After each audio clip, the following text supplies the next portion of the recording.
Hi everyone, good morning. நான் உங்க Malar from Clerk. இன்னைக்கு February 23, 2026 தி ஹிந்து நியூஸ் பேப்பர்ல இருந்து 2 important editorials பார்க்க போறோம்.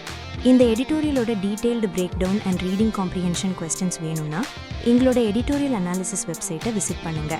லிங்க் டிஸ்கிரிப்ஷன்ல இருக்கு. இந்த எடிட்டோரியல்ஸ்ல இருக்கிற இம்பார்ட்டன்ட் வொக்காபுலரிஸோட ப்ரீமியம் PDF Clerk டெலிகிராம் சேனல்ல ஃப்ரீயா அவைலபிளா இருக்கு. சேனல் ஜாயின் பண்றதுக்கான லிங்க்கும் டிஸ்கிரிப்ஷன்ல இருக்கு. நான் எக்ஸ்பிளைன் பண்ணுறப்போ உங்களுக்கு புரியலன்னா ஃபீல் ஃப்ரீ டு பாஸ் பண்ணி அந்த சென்டென்ஸை அனலைஸ் பண்ணுங்க. மீனிங் புரிஞ்சதுக்கப்புறம் முடிஞ்சால் அந்த சென்டென்ஸை 2 தடவை கொஞ்சம் சத்தமாக ரீட் பண்ணுங்க. பிகினர்ஸ் இப்படி பண்ணிட்டு வந்தா 6 monthsல உங்கள் இங்கிலீஷ் நாலேஜில் ஒரு டிராஸ்டிக் இம்ப்ரூவ்மெண்ட்டை பார்ப்பீங்க. ஓகே, ஃபர்ஸ்ட் எடிட்டோரியலுக்கு போலாமா?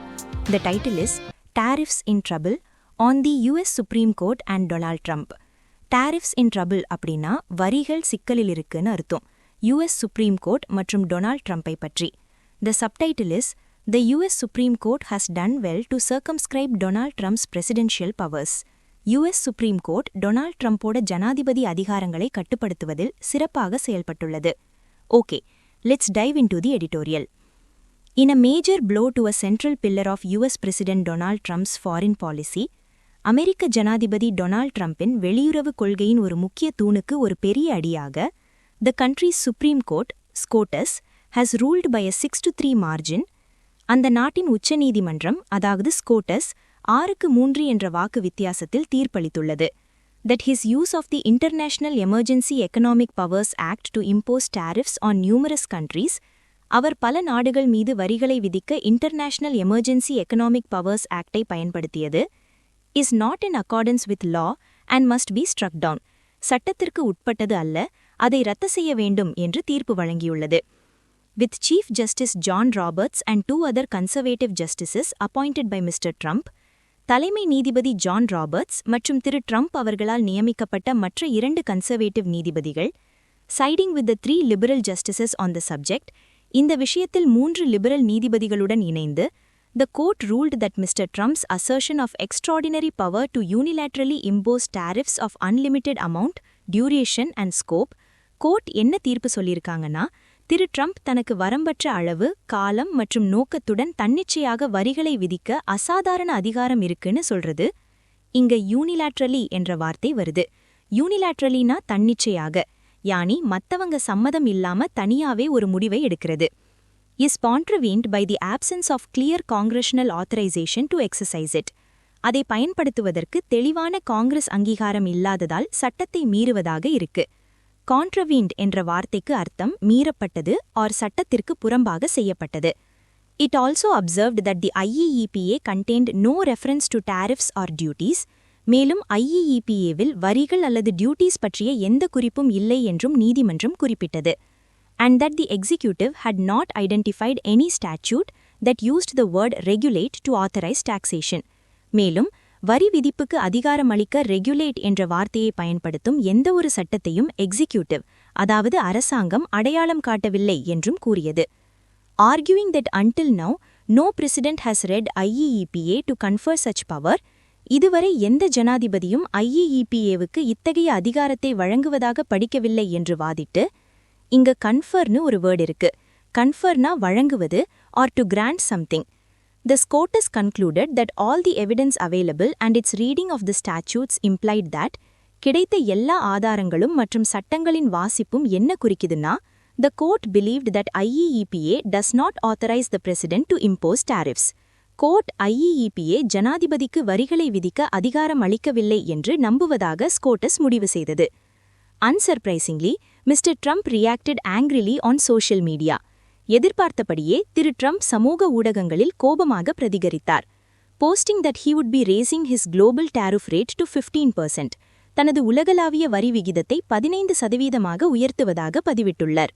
After initially suggesting that it would be imposed at 10% under the authority conferred to the White House for 150 days under Section 122 of the Trade Act of 1974.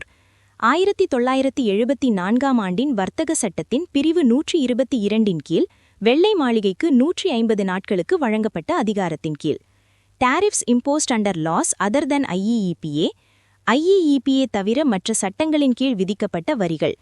including those on aluminium and steel under Section 232 of the Trade Expansion Act of 1962, 1962 ஆண்டின் வர்த்தக விரிவாக்க சட்டத்தின் பிரிவு 232 கீழ் aluminium மற்றும் எஃகு மீதான வரிகள் உட்பட are unaffected by this ruling. இந்த தீர்ப்பால் பாதிக்கப்படவில்லை. Although Mr. Trump would face challenges in bringing fresh tariff rounds under this umbrella. இருப்பினும் இந்த குடையின் கீழ் புதிய வரி சுற்றுகளை கொண்டு வருவதில் திரு ட்ரம்ப் சவால்களை சந்திப்பார். Okay, second paragraph. While multiple countries were slapped with tariffs earlier, முன்னதாக பல நாடுகள் மீது வரிகள் விதிக்கப்பட்டாலும், including India at a whopping overall rate of 50%, India உட்பட ஒட்டுமொத்தமாக 50% என்ற பிரம்மாண்டமான விகிதத்தில், owing to Washington's objections to New Delhi purchasing oil from Russia. ரஷ்யாவிடமிருந்து புதுதில்லி எண்ணெய் வாங்குவதற்கு வாஷிங்டன் தெரிவித்த எதிர்ப்புகளின் காரணமாக, the impact of the SCOTUS ruling will vary based on the specifics of trade agreements struck, if any. SCOTUS தீர்ப்பின் தாக்கம் ஏதேனும் வர்த்தக ஒப்பந்தங்கள் செய்யப்பட்டிருந்தால் அவற்றின் பிரத்யேக தன்மைகளை பொறுத்து மாறுபடும். Indian negotiators seeking to conclude the terms of a free trade agreement, ஒரு தடையற்ற வர்த்தக ஒப்பந்தத்தின் விதிமுறைகளை முடிக்க விரும்பும் இந்திய பேச்சுவார்த்தையாளர்கள், would not be blamed for feeling like they were suspended in limbo after the ruling has changed the terms of debate on which sectors to open up to concessionary rates in bilateral trade, especially after the American side's punitive potential has now been defanged to an extent. ஏனெனில் இந்த தீர்ப்பு இருதரப்பு வர்த்தகத்தில் எந்தெந்த துறைகளை சலுகை விகிதங்களுக்கு திறப்பது என்பது குறித்த விவாதத்தின் நிபந்தனைகளையே மாற்றிவிட்டது. குறிப்பாக அமெரிக்க தரப்பின் தண்டிக்கும் திறன் இப்போது ஓரளவுக்கு சக்தி குறைக்கப்பட்ட பிறகு. இங்க டீஃபேங்க்டுன்னு ஒரு வேர்டு இருக்கு. டீஃபேங்க்டுனா ஒரு விஷயத்தோட சக்தியை குறைக்கிறது, அதை லெஸ் ஹார்ம்ஃபுல்லா மாத்துறது. அட் அ பிராடர் லெவல், ஒரு பரந்த அளவில், the ruling is to be welcomed by anyone valuing robust democratic checks and balances. வலுவான ஜனநாயக கட்டுப்பாடுகள் மற்றும் சமநிலைகளை மதிக்கும் யாராக இருந்தாலும் இந்த தீர்ப்பை வரவேற்பார்கள். The two administrations of Mr. Trump have stretched and in some cases exceeded the scope of permissible policy actions under domestic and international law. திரு ட்ரம்பின் இரண்டு நிர்வாகங்களும் உள்நாட்டு மற்றும் சர்வதேச சட்டங்களின் கீழ் அனுமதிக்கப்பட்ட கொள்கை நடவடிக்கைகளின் வரம்பை நீட்டித்துள்ளன, சில நேரங்களில் மீறியும். Until this ruling by the court, இந்த தீர்ப்பு நீதிமன்றத்தால் வரும் வரை, there has been a deafening silence on containing such actions. இத்தகைய நடவடிக்கைகளை கட்டுப்படுத்துவதில் ஒரு செவிசாய்க்காத மௌனம் நிலவியது. By institutions rooted in constitutional authority that are capable of imposing a countervailing force. அரசியலமைப்பு அதிகாரத்தில் வேரூன்றிய மற்றும் ஒரு எதிர் சக்தியை திணிக்கும் திறன் கொண்ட நிறுவனங்களால். So, ஓவரால் இந்த எடிட்டோரியல் என்ன சொல்லுதுன்னா, டொனால்ட் ட்ரம்போட டாரிஃப் பவர்ஸை US சுப்ரீம் கோர்ட் குறைச்சிருக்காங்க. இந்த இன்டர்நேஷனல் ட்ரேடுக்கு, எஸ்பெஷலி இந்தியா மாதிரி கண்ட்ரீஸ்க்கு ஒரு பெரிய ரிலீஃபா பார்க்கப்படுது. இந்த தீர்ப்பு டெமோக்ராட்டிக் சிஸ்டம்ஸ்ல செக்ஸ் அண்ட் பேலன்சஸ் எவ்வளவு முக்கியம்னு காட்டுது. The tone of this editorial is critical. ஏன்னா ஆத்தர் டொனால்ட் ட்ரம்போட ஆக்ஷன்ஸை அவர் பிரசிடென்ஷியல் பவர்ஸை யூஸ் பண்ணி டாரிஃப்ஸ் இம்போஸ் பண்றதை கிரிட்டிசைஸ் பண்றாரு. சுப்ரீம் கோர்ட்டோட தீர்ப்பை அவர் ஒரு நல்ல விஷயமா, ரோபஸ்ட் டெமோக்ராட்டிக் செக்ஸ் அண்ட் பேலன்சஸை மெயின்டைன் பண்றதுக்கு ஒரு ஸ்டெப்பா பார்க்கறாரு. சோ அவரோட அப்ரோச் கிளியரா கிரிட்டிக்கலா இருக்கு. ஃப்ரெண்ட்ஸ், ஒரு சின்ன பிரேக். உங்களுக்கு இங்கிலீஷ் வொகாபுலரிஸ், இடியம்ஸ் அண்ட் ஃப்ரேசஸ் அப்புறம் ஃப்ரேசல் வெர்ப்ஸ்லாம் ஈஸியா ஞாபகம் வச்சுக்க முடியலையா? இனி அந்த கவலை வேண்டாம். கூகுள் பிளே ஸ்டோர்ல இருக்கிற நம்ம ஸ்கோர் கிளவர் ஆப்பை டவுன்லோட் பண்ணுங்க. எங்களோட யூனிக் லேர்னிங் டெக்னிக் மூலமா ஒரு தடவை படிச்சா போதும், மறுபடியும் மறக்காதீங்க. இந்த புதிய பாட்காஸ்ட் இனிஷியேட்டிவ் பத்தி உங்க ஃபீட்பேக் என்னன்னு கமெண்ட்ஸ்ல சொல்லுங்க. இப்படி ஒரு பாட்காஸ்ட் கிரியேட் பண்ண நிறைய எஃபர்ட் ஆகுது. சோ உங்களோட லைக், ஷேர் அண்ட் சப்ஸ்கிரைப் மூலமா எங்களுக்கு சப்போர்ட் பண்ணுங்க. மறக்காம சப்ஸ்கிரைப் பண்ணிடுங்க. Okay, let's get back to the second editorial. Title: Lines in the Sand on India and the Pax Silica Alliance. மண்ணில் கோடுகள், இந்தியாவும் பாக்ஸ் சிலிகா கூட்டணியும் பற்றி. Subtitle: பாக்ஸ் சிலிகா கூட்டணி நன்மைகளை கொண்டுள்ளது, ஆனால் அது இந்தியாவை கட்டிப்போடவும் கூடும். Let's start. India's entry into the Pax Silica Alliance represents a strategic maneuver to secure its technological future by aligning with a US-led coalition focused on the infrastructure for artificial intelligence and critical minerals. அதன் தொழில்நுட்ப எதிர்காலத்தை பாதுகாக்க செயற்கை நுண்ணறிவு AI மற்றும் முக்கிய கனிமங்களுக்கான உள்கட்டமைப்பில் கவனம் செலுத்தும் அமெரிக்கா தலைமையிலான கூட்டணியுடன் இணைவதன் மூலம். Its membership could boost domestic industrial goals by complementing initiatives such as India Semiconductor, India AI, and National Critical Mineral Missions. அதன் உறுப்பினரேதும் உள்நாட்டு தொழில்துறை இலக்குகளை ஊக்குவிக்கும் இந்தியா செமிகண்டக்டர், இந்தியா AI மற்றும் தேசிய முக்கிய கனிமங்கள் திட்டங்கள் போன்ற முயற்சிகளை நிறைவு செய்வதன் மூலம். By joining this ecosystem, India will aim to secure raw materials supply and advanced equipment. India மூலப்பொருட்கள் விநியோகம் மற்றும் மேம்பட்ட உபகரணங்களை பாதுகாப்பதை நோக்கமாக கொள்ளும், attract investment, முதலீட்டை ஈர்க்கும், and influence global tech and security standards, மற்றும் உலகளாவிய தொழில்நுட்பம் மற்றும் பாதுகாப்பு தரங்களில் செல்வாக்கு செலுத்தும். India does not currently possess significant capacity in processing critical minerals, nor does it extract them in large quantities.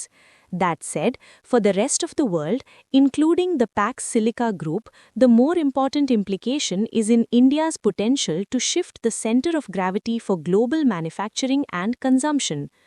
அப்படி இருந்தாலும் உலகின் மற்ற பகுதிகளுக்கு பாக்ஸ் சிலிகா குழு உட்பட உலகளாவிய உற்பத்தி மற்றும் நுகர்வுக்கான ஈர்ப்பு மையத்தை மாற்றும் இந்தியாவின் திறனில்தான் மிக முக்கியமான தாக்கம் உள்ளது. India's massive demand can be useful to financially justify new supply chains, especially ones not pegged to China. The country can also provide the engineering talent and assembly capacity required to diversify the global technology supply chain.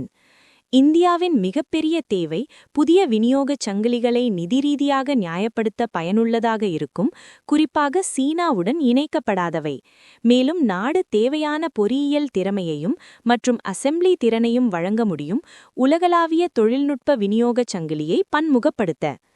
India's participation could also add significant geopolitical weight to the bloc's efforts to establish democratic governance for critical technologies.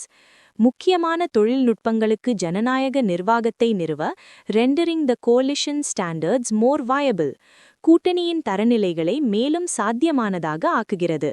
இங்க ரெண்டரிங்னு ஒரு word. அதுக்கு அர்த்தம் பாதுகாப்பு விதிகள் உள்ள கட்டுப்பாடுகள். ஒரு விஷயம் தப்பா போகாம இருக்க செட் பண்ற rules. Second paragraph. Of course, there is no such thing as a free lunch. நிச்சயமாக இலவச மதிய உணவு என்று எதுவும் இல்லை, ஆனா எந்த ஒரு விஷயமும் ஃப்ரீயா கிடைக்காது. The implications for India include potential economic retaliation from China. இந்தியாவுக்கான தாக்கங்களில் சீனாவிலிருந்து வரக்கூடிய சாத்தியமான பொருளாதார பழிவாங்கல்களும் அடங்கும். Such as trade friction, slower market access, or pressure on upstream inputs such as minerals and active pharmaceutical ingredients. வர்த்தக உராய்வு, மெதுவான சந்தை அணுகல் அல்லது கனிமங்கள் மற்றும் மருந்து தயாரிப்பு மூலப்பொருட்கள் போன்ற upstream inputகள் மீதான அழுத்தம். The Pax Silica partnership's focus on trusted ecosystems could also translate into rigid expectations regarding export controls and technology transfer guardrails. இங்க guardrailsனு ஒரு வேர்ட். அதுக்கு அர்த்தம் பாதுகாப்பு விதிகள் உள்ள கட்டுப்பாடுகள். ஒரு விஷயம் தப்பா போகாம இருக்க செட் பண்ற ரூல்ஸ்.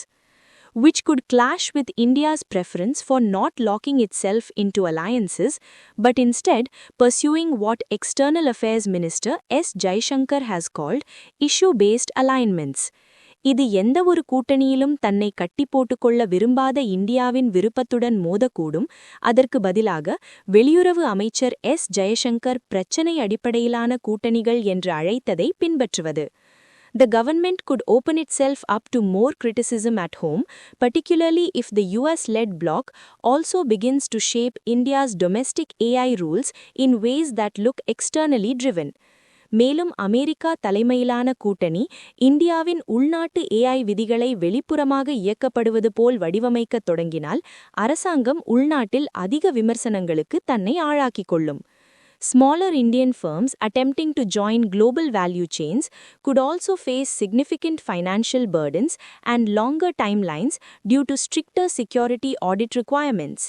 உலகளாவிய மதிப்புச் சங்கிலிகளில் சேர முயற்சிக்கும் சிறிய இந்திய நிறுவனங்கள் கடுமையான பாதுகாப்பு தணிக்கை தேவைகள் காரணமாக குறிப்பிடத்தக்க நிதி சுமைகளையும் நீண்ட காலக்கெடுவையும் சந்திக்க நேரிடலாம். In the end, the success of Pax Silica will depend on whether its partners go beyond talks to build a real-world supply chain where raw minerals are mined, refined, turned into chips and used to power AI systems all among the Pact's members, creating a secure technology network that drives India's economic growth while protecting the alliance from disruptions. So, in the editorial, India Pax Silica Alliance-ல join பண்றதோட pros and cons discuss பண்ணுது. இதனால technology and mineral supply secure ஆகலாம், ஆனா China கிட்ட இருந்து problems வரலாம் and இந்தியாவோட independent foreign policy affect ஆகலாம்னு சொல்லுது. The tone of this editorial is analytical. ஏன்னா author ரெண்டு பக்கமும் பார்க்கறாரு.